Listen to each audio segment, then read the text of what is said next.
This is Ben Popper.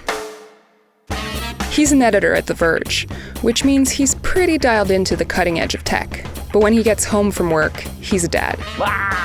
And as far as parenting goes, he thinks of himself as a Luddite, except when it comes to occupying his kids with an iPad. I feel a little embarrassed to be a tech writer who has barely any baby gadgets. I mean, I guess I think that for the most part, I assume technology can add a lot of pleasure, value to my life, but also a lot of work.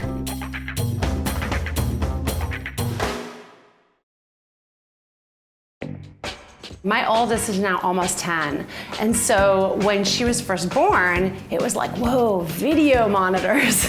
So we've come a huge way, and I think absolutely it's making parenting easier. This is Liz Gumbiner. When it comes to combining technology and parenting, she's pretty much an expert. I'm the publisher of Cool Mom Picks Network, which includes Cool Mom Tech, which is a site that we designed specifically to present tech tips, apps, helpful resource for parents from a parenting point of view. Cool Mom Tech pegs itself as a site that gives parents common sense information about tech. You can go there for information about educational toys, calendar apps that keep your family organized, and private social networks that let you share pictures of your kids with family. It's technology applied to parenting in every way imaginable. Moms really want things, and dads, that are practical, that have a purpose in their life, that will keep them organized, that will make their life easier, that will make them feel cooler, that will keep their kids entertained. They're very purposeful with their technology choices. Are there like certain tasks that you wish were just easier? Changing diapers, making bottles, giving baths. I could probably go on for a long time. You could just keep going. Yeah. Last night I had to get up at 3 in the morning in the dark and try to warm up a bottle without making any noise, and that was pretty tough. If I had a bottle that I could just like shake to activate and a couple minutes later it would be warm, that would be amazing.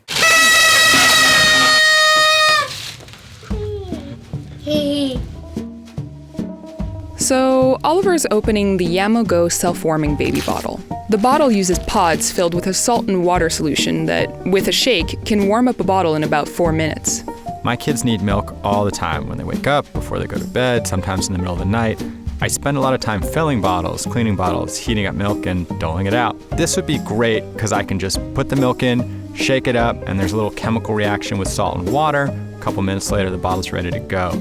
I could also see it being really great for a road trip when I'm flying solo without my wife and I don't have a stove handy.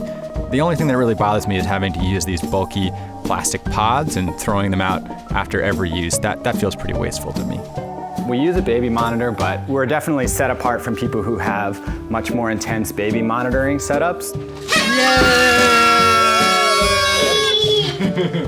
The Withings Smart Baby Monitor gives you a high-definition view of your baby while she's sleeping. The app can send you automatic alerts when your kid is crying, and you even have the option of talking to her. A huge part of parenting, especially in the early days, is training yourself not to rush into your kid's room, the second you hear them cry. So for me, not having tons and tons of data about them was actually a good thing. But I just used this Withings Smart Baby Monitor, and now that I've tried one, I could see how it would sometimes save me. Like, in the middle of the night, I hear him cry. Okay, are his legs stuck in the crib? I need to go in. Is he about to fall back asleep? Great, I'm not getting out of bed. It feels like the kind of thing you don't need, but once you have it, you could never go back to living without it. We've always done like baby-led feeding where whatever we're eating, they eat. But I think there are definitely lots of times when we're eating something that isn't quite right for them. So if we had something that we're eating and then you could just like steam it or blend it up and it would be a lot easier for them, that would be great.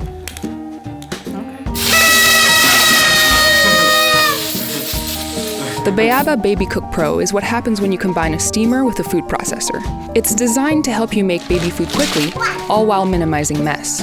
I'm a pretty terrible cook, but to me this seems like kind of an ideal way to go about it.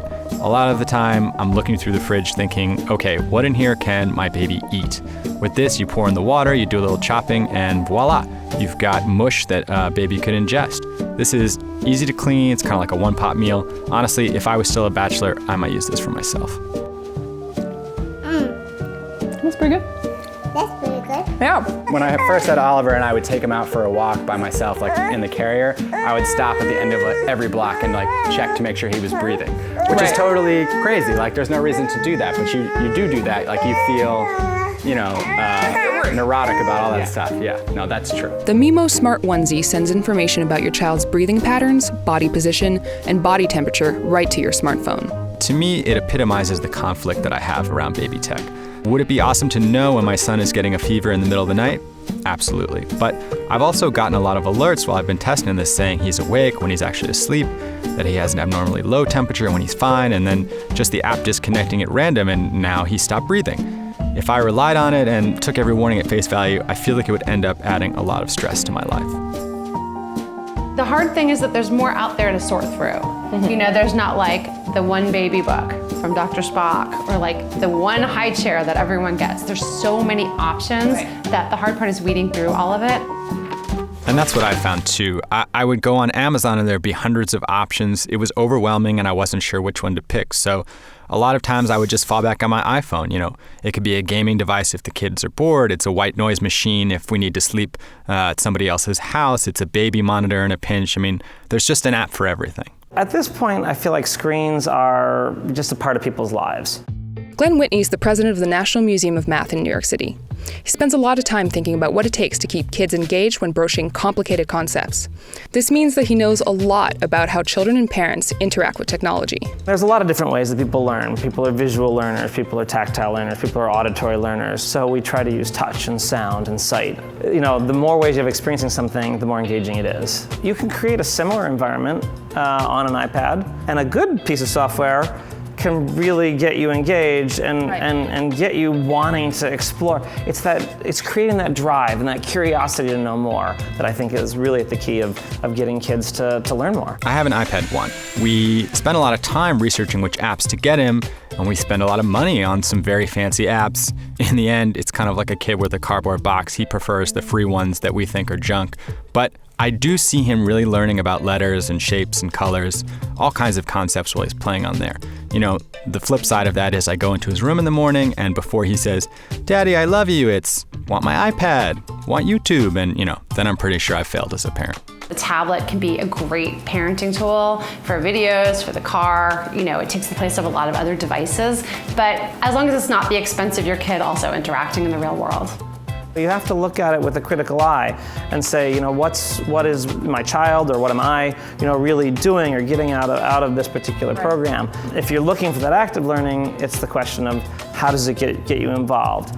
I think sometimes technology can be a substitute for parenting. An iPad's not a parent, like parents are parents. So while technology can do some things that make your life easier, I think it's a matter of finding the balance between all these amazing tools that can be educational and support us as parents and support our kids' growth, and then using the old school stuff, like kids still like to play with the cardboard box more than whatever came in it. That will never change.